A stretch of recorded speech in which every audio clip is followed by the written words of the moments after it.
Have you ever felt like your mind is constantly running, jumping from one thought to another, clinging to memories, worrying about the future, replaying conversations, or chasing after imaginary outcomes that never come true?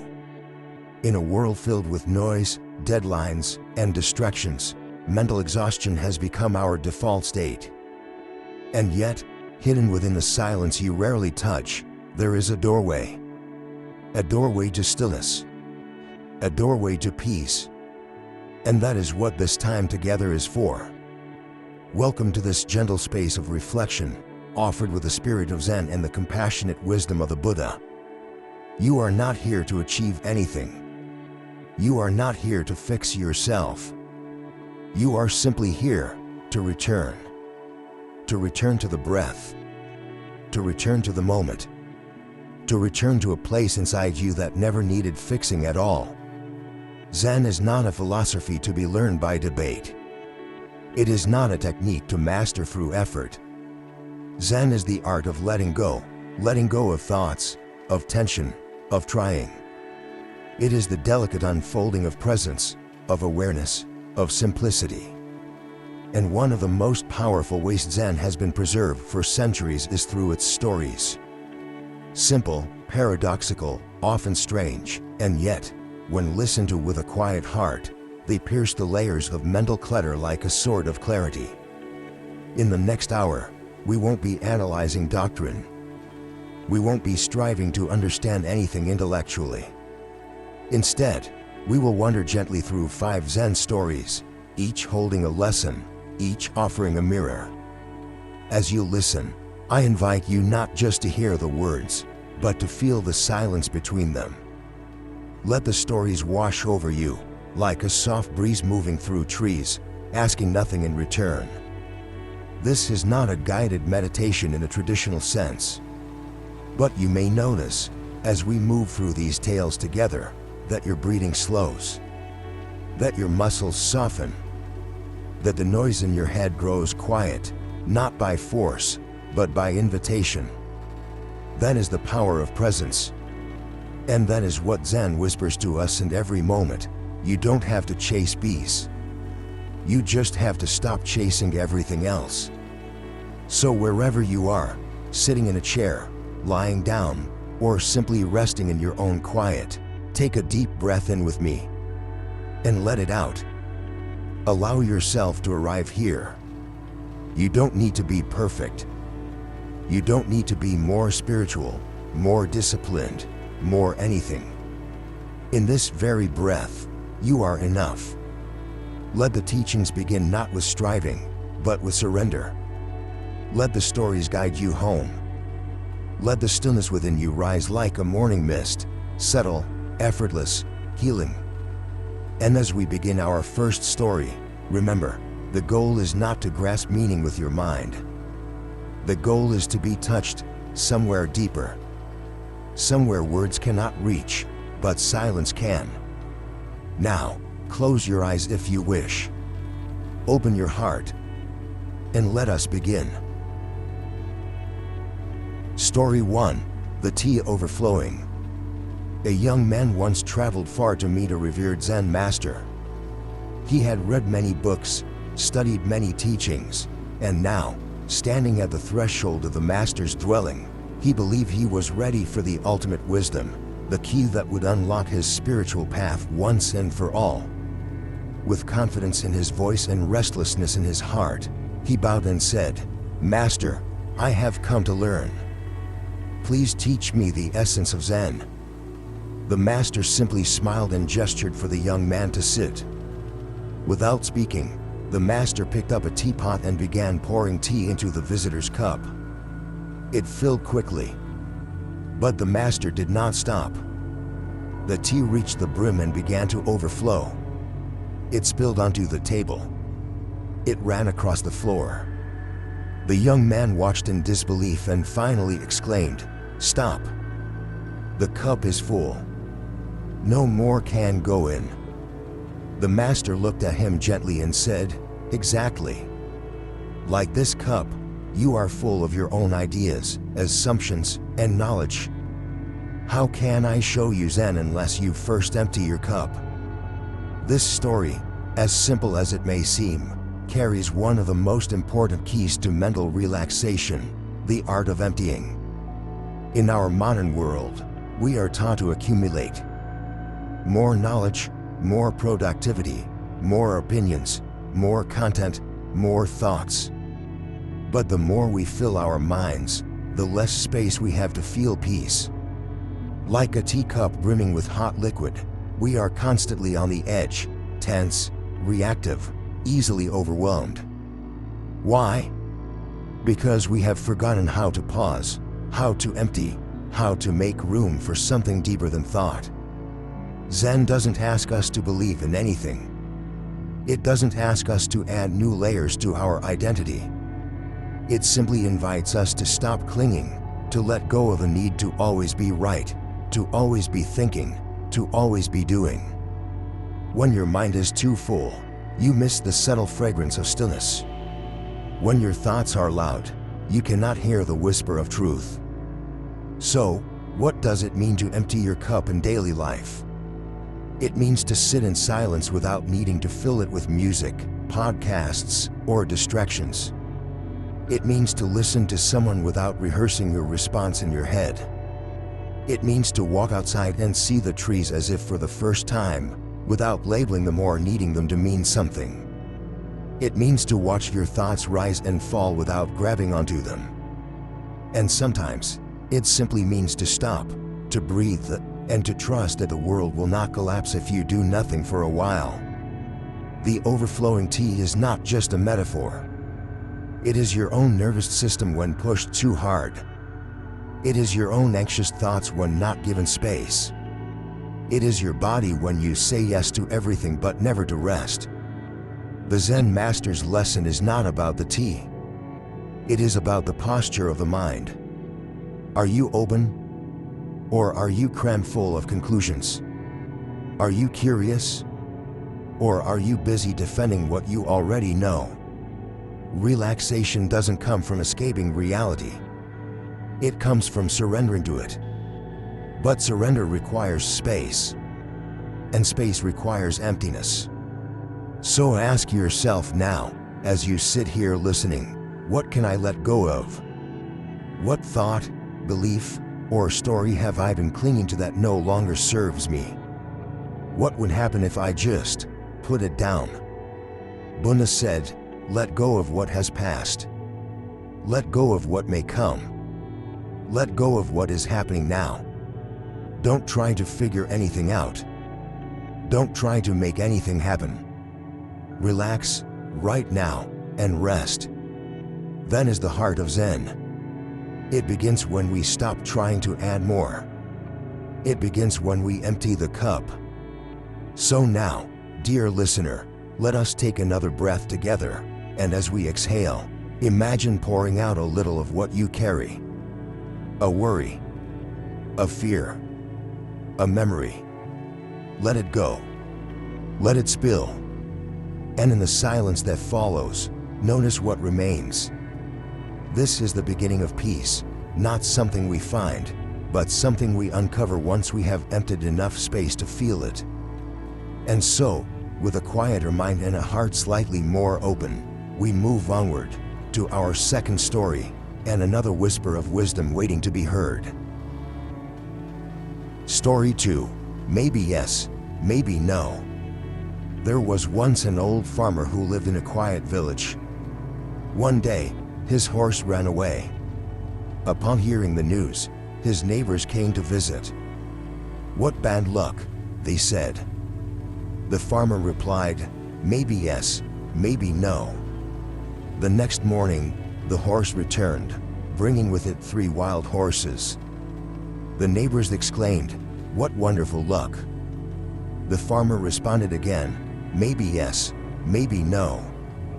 The following day, the farmer's son tried to ride one of the untamed horses, was thrown off, and broke his leg.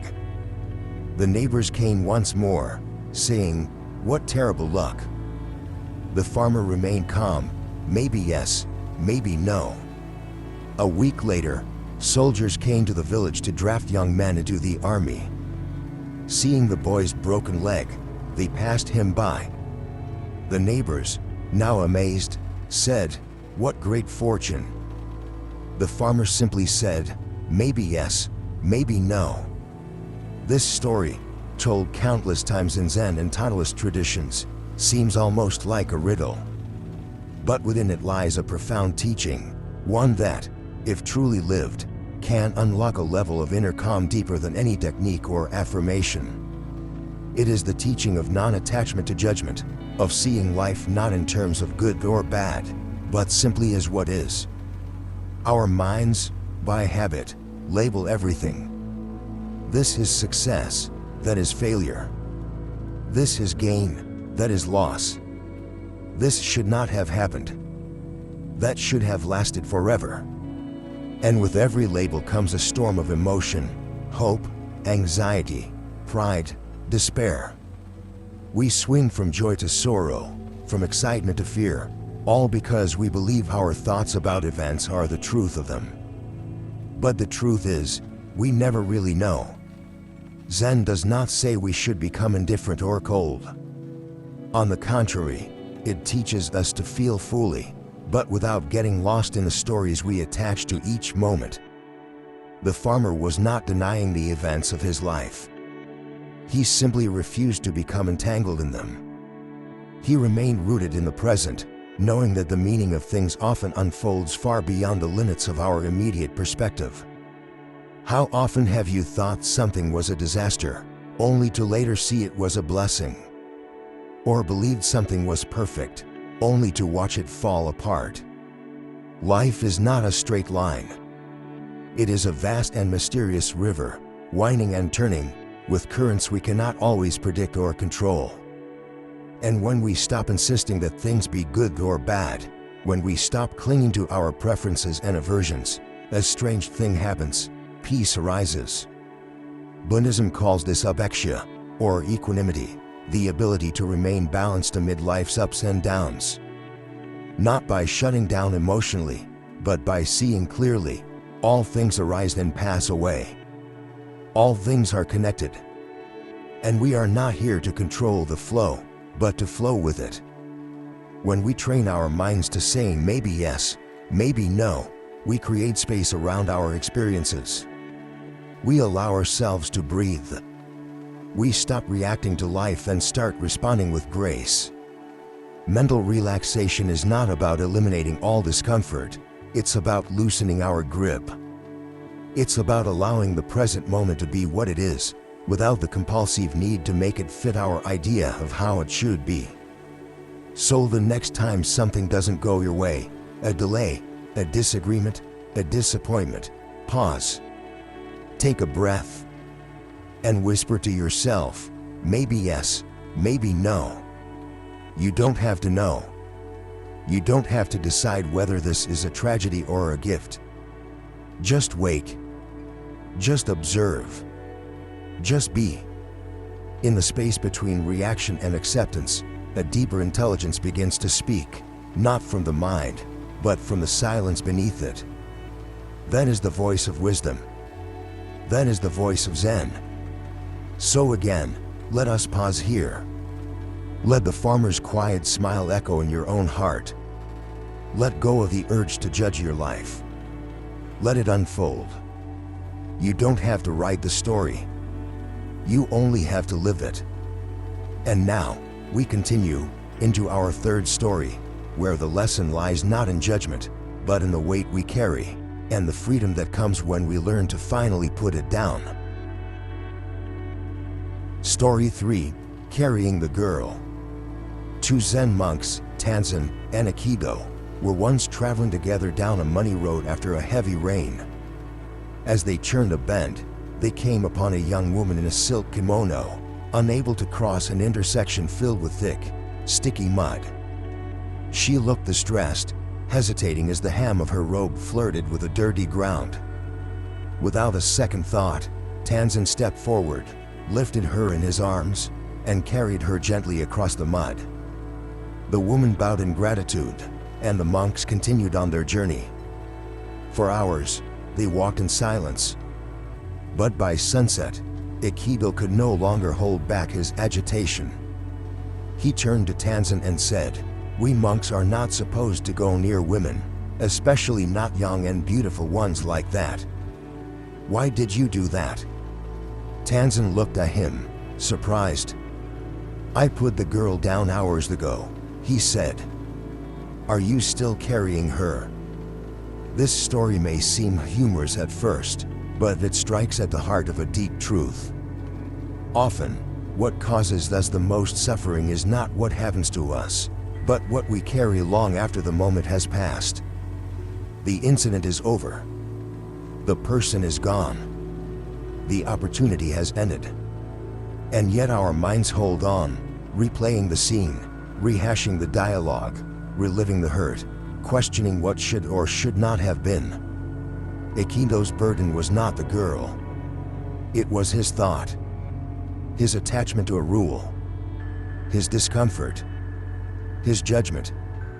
And in doing so, he missed the entire journey. While his body walked forward, his mind remained stuck in the past. How many times do we do the same? We carry arguments from years ago. We carry guilt from mistakes long forgiven. We carry shame like a stone in our chest, refusing to put it down. We replay scenes in our heads, what we should have said, what we could have done. And we think this makes us responsible or wise. But in truth, it only makes us weary. Zen teaches us something different. It invites us to meet life fully, respond with presence, and then release. No clinging. No grasping. No dragging the past into the future. This is not carelessness, it is clarity. Tanzan's act was not reckless. It was compassionate. He saw a human being in need, and he helped her, not as a man helping a woman, not as a monk breaking a rule, but as one being responding to another in the most natural way. And once the moment passed, he returned to walking, empty, light, and free. The Buddha once said, "Holding on to anger is like grasping a hot coal with the intent of throwing it at someone else. You are the one who gets burned." But it's not just anger. Holding on to regret burns us too. Holding on to righteousness. Holding on to pride. All of it weighs us down and tightens the mind. Mental relaxation does not require a perfect life. It requires the willingness to stop carrying what no longer needs to be carried. It means stepping into the moment with open hands and walking forward, unburdened. So ask yourself now, gently and without judgment, what are you still carrying? A conversation that ended badly? A dream that didn't come true? An image of yourself that no longer fits who you are? Can you, like Tanzan, recognize the moment has passed? Can you choose to stop telling the story? Can you let it go? Let us pause now. Take a deep breath, and as you exhale, imagine setting down a weight you've been carrying for far too long. No one else has to see it. No one else has to understand.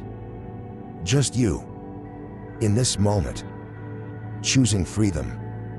As we continue on this path of stillness, remember, Zen is not about being detached from life. It is about being fully alive in it, and free from the chains of unnecessary suffering. Let's walk onward now, toward our fourth story, one of quiet power, where even in the face of loss, the mind can shine brighter than anything the world can steal. Story 4. The moon cannot be stolen. In a small mountain temple, far from the noise of the world, lived a Zen master known for his profound calm. He owned almost nothing, just his robe, his bowl, and the silence he cherished each night beneath the stars. One evening, a thief crept into the temple, hoping to steal whatever valuables he could find. But the master had already seen him coming. With no trace of fear, he welcomed the thief as a guest. "There's nothing here to steal," The master said gently, "But you may take my robe if you like." Bewildered but curious, the thief took the robe, turned to leave, and as he stepped into the night, the master called after him. "I wish I could have given you the moon," he said softly, "for it is all I truly possess." This story is deceptively simple. It takes just a moment to hear, but a lifetime to truly understand. It speaks of a freedom so radical, so deep, that nothing the world does can disturb it. It points to a wealth not made of gold, but of peace, the kind of peace that cannot be stolen, broken, or bought. The master had no possessions, but he had everything. He had the moon. He had the night sky. He had presence. He had detachment. And most of all, he had no fear of loss, for there was nothing within him that clung. Now ask yourself, quietly and honestly, what are you afraid of losing? Your home? Your reputation? Your comfort? Your beliefs? We live our lives in a fortress of mine. My job. My image. My opinions. My things. And with each new attachment, the fortress grows, but so does the anxiety. Because what is built can be broken. What is held tightly can be torn away. What is clung to becomes a source of suffering. But Zen offers us another way. A way not of poverty, but of inner wealth. A way of holding life lightly, appreciating what comes, blessing what goes, and resting in what cannot be taken. The light of the moon, the stillness of the moment, the awareness that watches everything but remains untouched by it. This kind of detachment is not indifference. It's not cold or removed. In fact, it is warm. It is generous.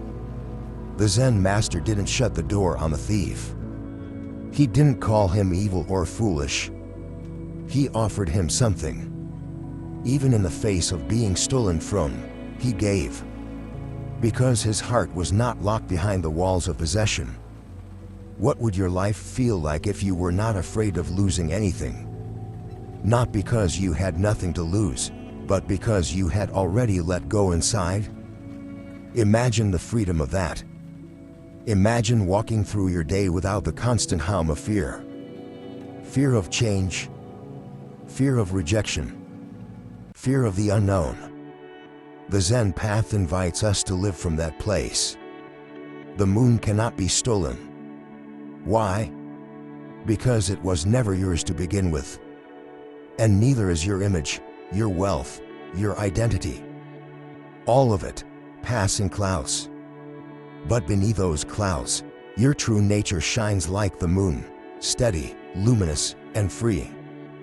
The Buddha said, "Peace comes from within. Do not seek it without." This story shows us what that looks like, a life lived in simplicity, not because of lack, but because of fullness. Full of stillness. Full of presence. Full of love unshaken by conditions. So now, as you rest in this moment, imagine the master standing in the doorway of his small temple. Imagine the moon above him, soft, silent, eternal. And know that this same light shines in you, too. No matter what has been taken. No matter what has been lost. Close your eyes, if you haven't already. Take a breath. Feel what remains when everything else falls away. Then is the part of you no thief can touch. Then is the gift Zen gives us, the gift of remembering that in letting go, we find what no one can take. And now, with the moon overhead and the road ahead still calling, let us walk gently into our final story. A story of silence. A story of the voice that speaks loudest when it says nothing at all. Story 5, Learning to be Silent. A young man came to a Zen monastery, eager to become a monk. He was full of questions, theories, and passion. With great determination, he approached the abbot and asked, "Master, I'm ready to learn. What must I do to gain enlightenment? The master looked at him for a long moment and then said, "Observe silence for 1 year." The young man, surprised but obedient, nodded. For an entire year, he remained quiet, no words, no teachings, no debates. At the end of the year, he returned to the master and said, "I have kept silent for 1 year." The master looked at him calmly. "Good," he said. "Now, observe silence for another year." This continued again and again. Each time the student returned, thinking surely he was now ready for the ultimate teaching, the master would simply tell him to keep being silent. After several years, the young man no longer asked. He simply bowed, accepted the instruction, and returned to his quiet practice. One day, in the simplicity of sweeping the temple steps, something shifted. A leaf fell. The broom paused. And in that stillness, no words, no thought, a vast awareness opened within him. He laughed softly.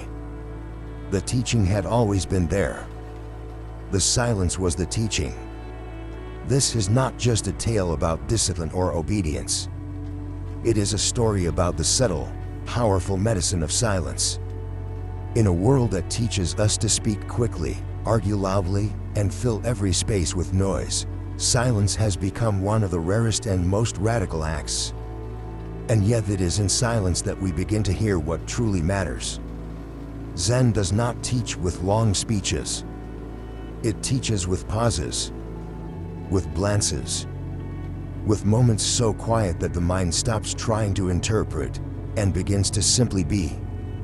Mental relaxation is not about dulling the senses or withdrawing from life. It is about returning to a depth beneath the chatter. And silence, when embraced not as emptiness but as presence, becomes a sanctuary. Have you noticed how much of your stress is rooted in words? The story you keep telling yourself, the argument running through your mind, the regret you narrate again and again. Even your fears, they often speak in sentences. But when you sit in true silence, something amazing happens. These mental voices soften. They begin to dissolve. And beneath them, there is space, clear, vast, peaceful. Zen silence is not just the absence of sound. It is the absence of resistance. It is the absence of the need to control, explain, defend. It is resting in what is, just as it is. The Buddha often remained silent when asked certain questions. Not because he had nothing to say, but because some truths cannot be transmitted in language. They are known in stillness, in presence, in direct experience. So what would it mean for you to begin a relationship with silence? Not as something to fear, not as a void to fill, but as a companion, a teacher, a doorway. Begin simply. Turn off the background noise for a few minutes. Sit without a goal. Feel your breath move. Watch the thoughts rise and fall without clinging to them. You may feel discomfort at first. The mind will protest. It will shout. But stay. Breathe.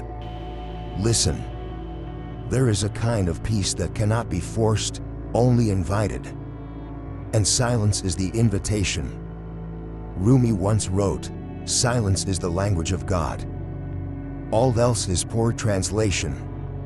In Zen, this truth is lived, not just spoken.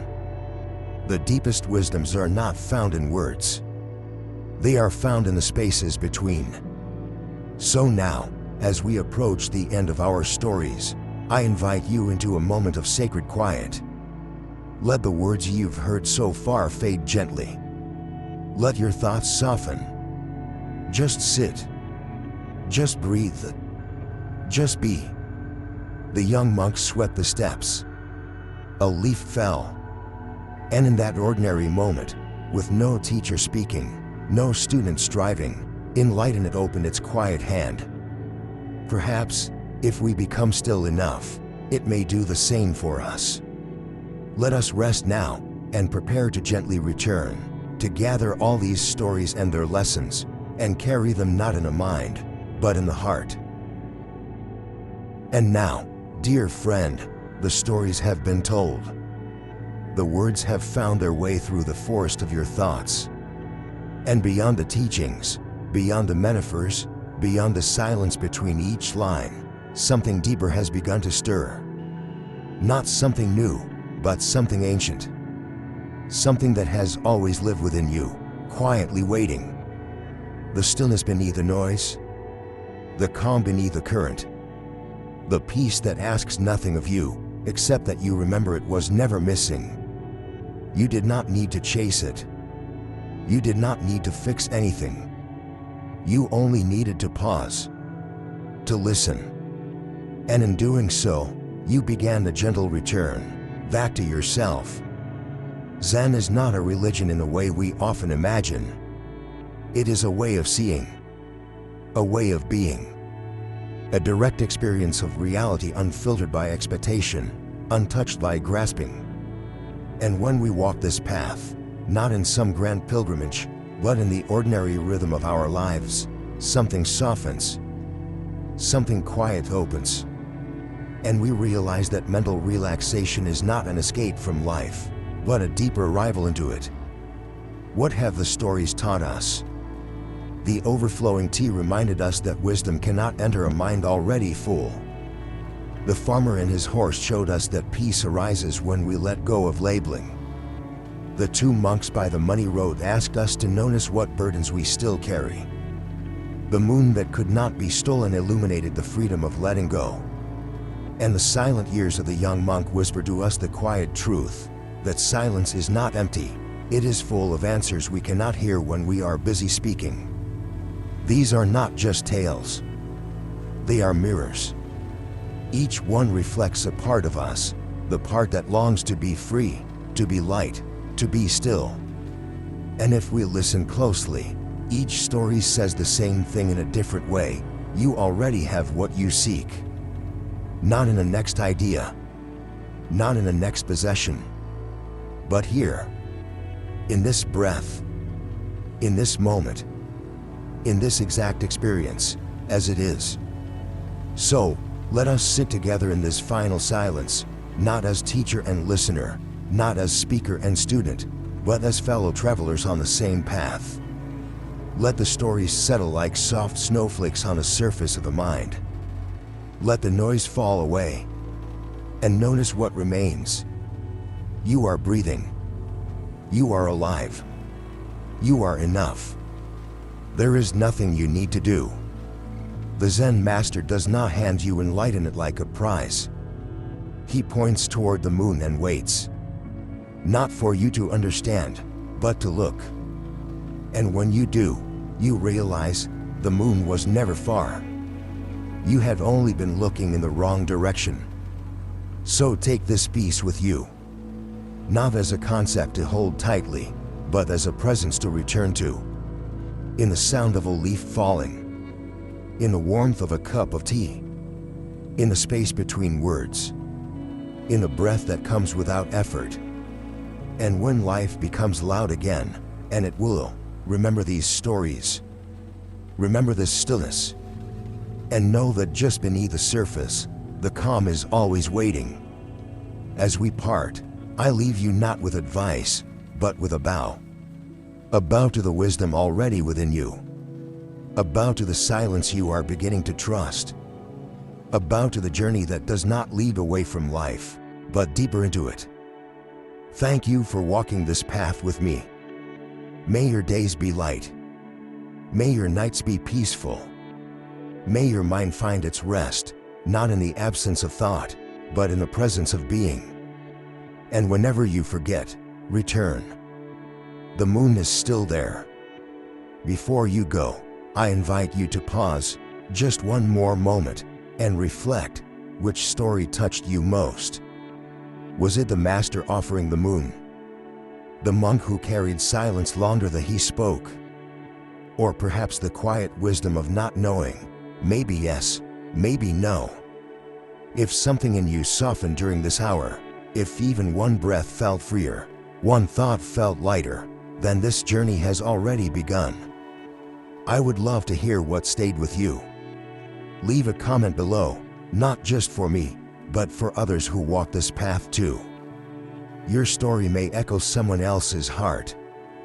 And if you'd like to walk further with us, through more teachings, more stories, more spaces of stillness, consider subscribing. This channel is our little temple of quiet wisdom, and each new voice helps the silence grow stronger. Like this video if it brought peace. Share it if you know someone who could use a moment of calm. And don't forget to turn on notifications, not to chase content, but to remind yourself to return to presence. Thank you for being here. Thank you for listening, not just with your ears, but with your whole being. Until next time, stay close to the breath, kind to your thoughts, and open to the silence that holds it all.